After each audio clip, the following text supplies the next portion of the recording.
नमस्कार स्वामी भक्तांनो, आपल्या चॅनेलमध्ये सर्वांचे मनापासून स्वागत करते. कधी कधी आयुष्यात अशा काही परिस्थिती येतात जिथे शब्द अपुरे पडतात. आपल्या मनातील दुःख, चिंता किंवा आपल्या डोळ्यातून ओघळणारे अश्रू हे सर्व आपण आपल्या स्वामींना सांगतो. पण देवासमोर गेल्यावर डोळे पाणवणे, हुंदके येणे किंवा रडणे म्हणजे नक्की काय? हे अश्रू म्हणजे तुमचा दुबळेपणा आहे का, की ईश्वराशी होणारा थेट संवाद? जेव्हा आपल्याला समजते की ज्यांच्यावर आपण जीवापाड प्रेम केले, ज्यांच्यासाठी आपण आपले आयुष्य खर्ची केले, ती माणसे आपल्याला दूर लोटतात किंवा दुखावतात, तेव्हा आपल्या लक्षात येते की या जगात कोणीही कायमचे आपले नाही. ती मोहमाया आहे. जेव्हा आपण ही जाणीव घेऊन देवासमोर नतमस्तक होऊन रडतो, तेव्हा तो प्रत्येक शब्द खरा असतो. तिथे कोणतीही फसवणूक नसते, कारण ते शब्द थेट हृदयातून बाहेर पडलेले असतात. तुम्ही देवाला सांगत असता, हे देवा, तुझ्याशिवाय मला कोणीच नाही. अनेकांना वाटते की देवासमोर रडणे म्हणजे कमजोर असणे, पण लक्षात ठेवा, जो देवासमोर रडतो त्याचा विश्वास सर्वात दृढ असतो.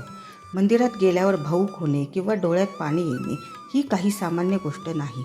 तिथली दैवी ऊर्जा तुमच्या मनातील नकारात्मकतेला बाहेर काढते. ही तुमच्या मनाची शुद्धी असते. जेव्हा तुमचे ओझे हलके होते तेव्हा डोळ्यातून पाणी येणे अगदी स्वाभाविक आहे. ज्या व्यक्तीला हा अनुभव येतो ती त्या देवतेशी एकरूप होते.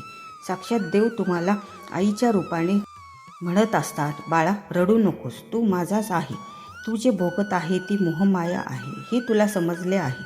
पण तू काळजी करू नकोस, मी तुझ्यासोबत आहे. ही जाणीव ज्यांना होते ते खरोखरच नशीबवान असतात. त्यावेळी तुम्ही जे मागणं मागाल ते देव नक्कीच पूर्ण करतात किंवा तुम्हाला त्या दुःखातून बाहेर पडण्याचा मार्ग दाखवतात. काही जण म्हणतात, मी रोज प्रार्थना करतो तरीही दुःख का कमी होत नाही? लक्षात ठेवा, नुसते रडून आयुष्य बदलत नाही. प्रार्थनेला कर्माची जोड ही द्यावीच लागते.